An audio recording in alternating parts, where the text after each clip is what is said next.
Hoy las causas que dieron origen al MRM siguen vigentes. Por lo tanto, los ideales políticos del maestro Otón Salazar están vivos. Su trayectoria de transformación social alienta a nuestro movimiento democrático actual.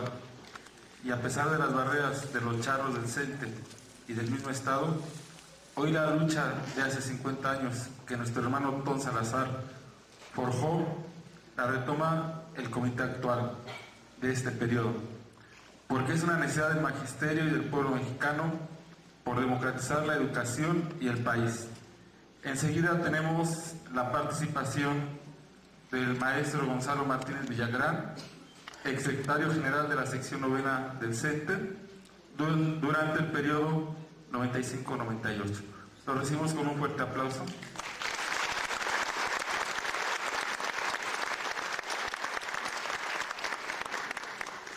Buenas noches, compañeras y compañeros. A veces nos preguntamos de dónde se nutre el temple y la entereza de los trabajadores de la educación para que durante tantos años se mantenga viva la llama de la rebeldía. Y decimos que se nutre de las raíces históricas de nuestro pueblo humilde, de nuestro pueblo oprimido. Y sobre todo, porque los trabajadores de la educación a lo largo de la historia han tenido una participación contundente en todas las luchas por la transformación radical de la sociedad. Los maestros han apoyado todas las luchas de emancipación de nuestro pueblo. Recuperemos la historia entonces y veamos que desde la época prehispánica, en el Calmeca y en el Tepozcali se educaba para la vida. Los maestros de la colonia inician este camino escabroso para la transformación de la sociedad. Hombres religiosos que tuvieron que romper con los tabús que les imponía la época. En la lucha de la independencia, de los tres dirigentes extraordinarios de la gesta heroica de 1810, dos de ellos fueron docentes antes de iniciarse en la lucha revolucionaria. Hidalgo en la Universidad Nicoloita y Morelos, que incluso dentro de sus planteamientos de sentimientos de la nación planteaba ya la educación social para los oprimidos. Durante el México independiente, con la primera reforma del 1833 de Gómez Farías, se inicia la posibilidad de incluir a los desposeídos en esta tarea educativa, en esta maravillosa hazaña de los trabajadores de la educación. Con la reforma llega un portentoso equipo que lo mismo legislaban, que lo mismo eran servidores públicos, que lo mismo tomaron las armas para defender esta patria mexicana. Los trabajadores de la educación cumplieron con su papel histórico de dirigentes, de servidores públicos, de combatientes en la lucha armada y también de brillantes docentes con innovaciones en la educación. Es donde se inicia la educación laica, en donde se plantean de manera responsable la posibilidad de la cobertura a nivel nacional de la educación básica en este país.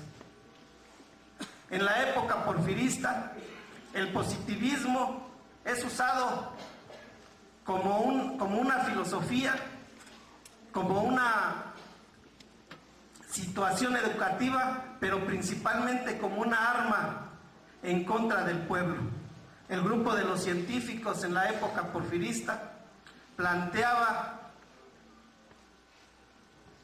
la regla del positivismo, que es progreso y orden, a costa de lo que fuera, a costa de la pobreza y a costa de la explotación de millones de trabajadores de la educación.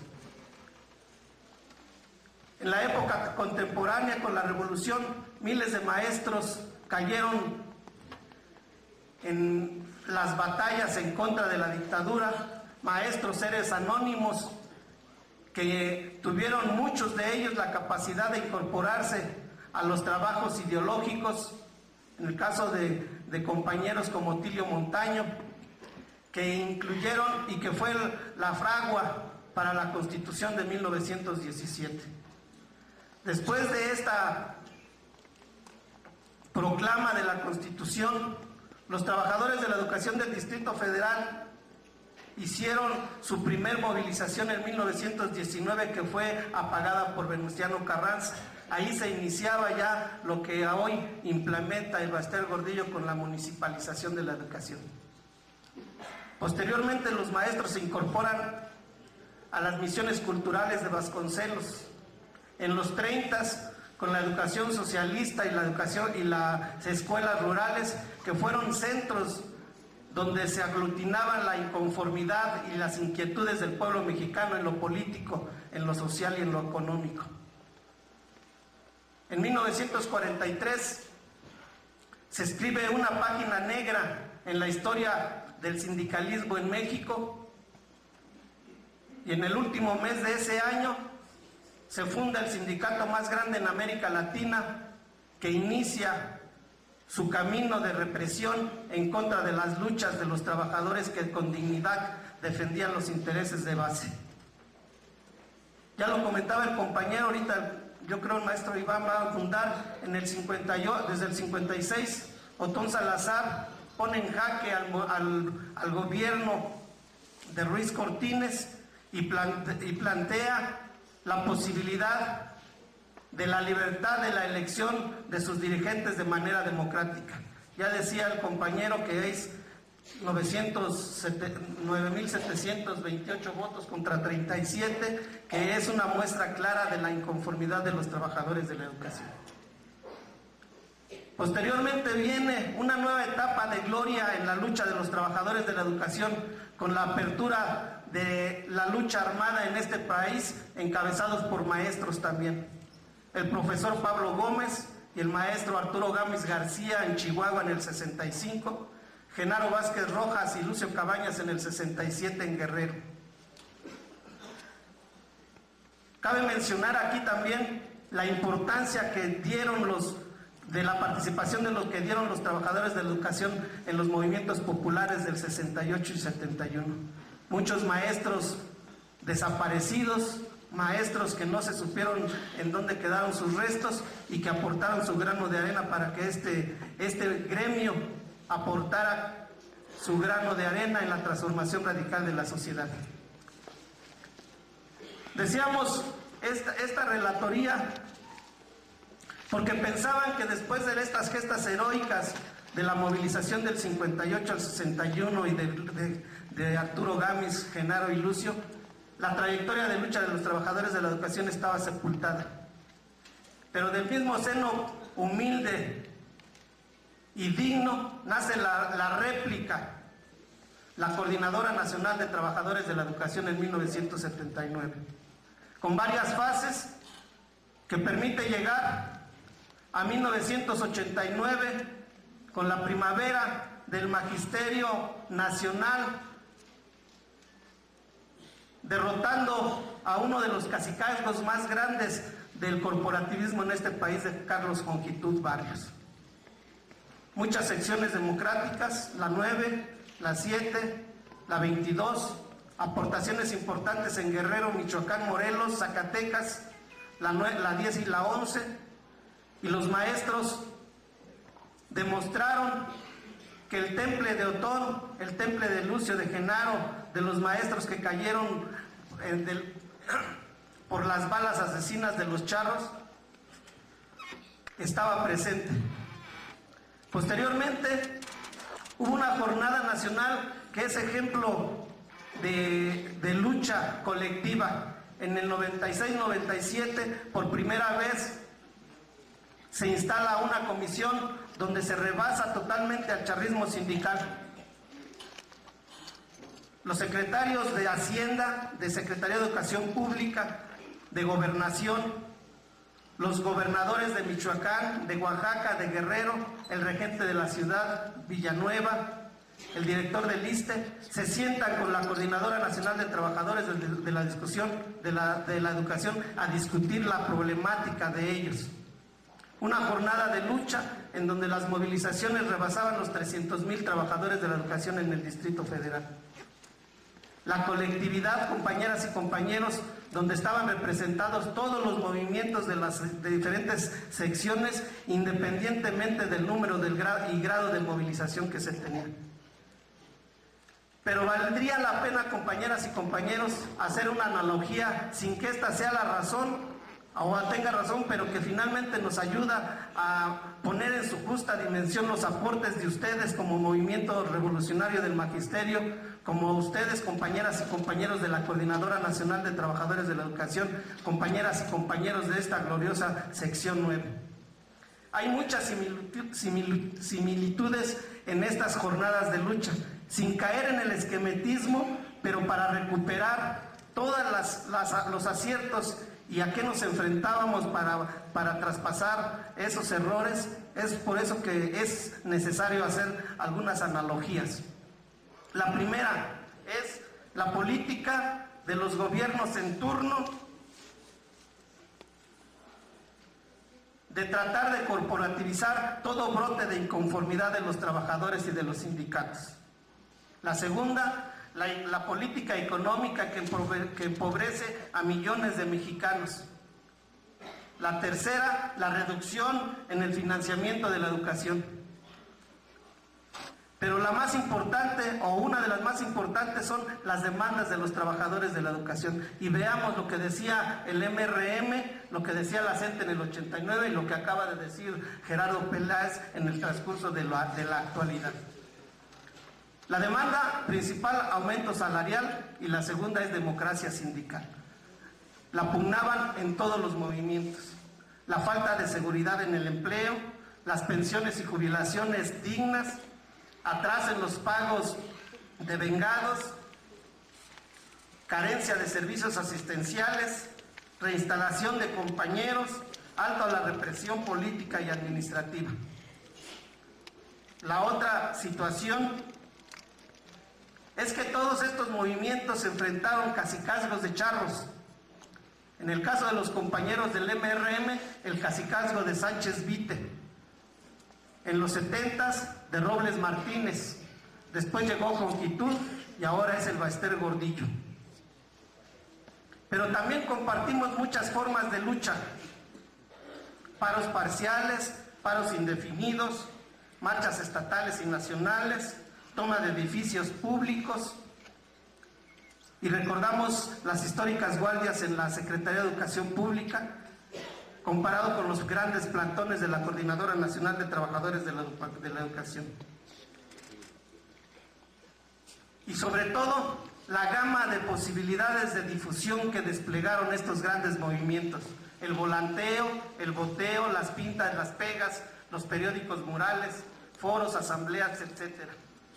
También luchamos en contra del señalamiento y la satanización, las falsas declaraciones del tiempo del MRM de que querían desestabilizar el país los comunistas, que se comían a los niños y que trataban de cerrar escuelas para que los muchachos no pudieran estudiar. Hoy nos dicen morraleros. Torres Bodet, incluso en una declaración muy clara, dijo: nunca había visto tantas uñas luctuosas ni chamarras empobrecidas, cuando se presentó la comisión negociadora del MRM en la Secretaría de Educación Pública. Paramilitares, paramilitares que defienden al patrón como los perros de presa. En el caso del MRM, la movilización del 9 de agosto, que fue brutalmente reprimida, que fue parte casi de las últimas que se generaron.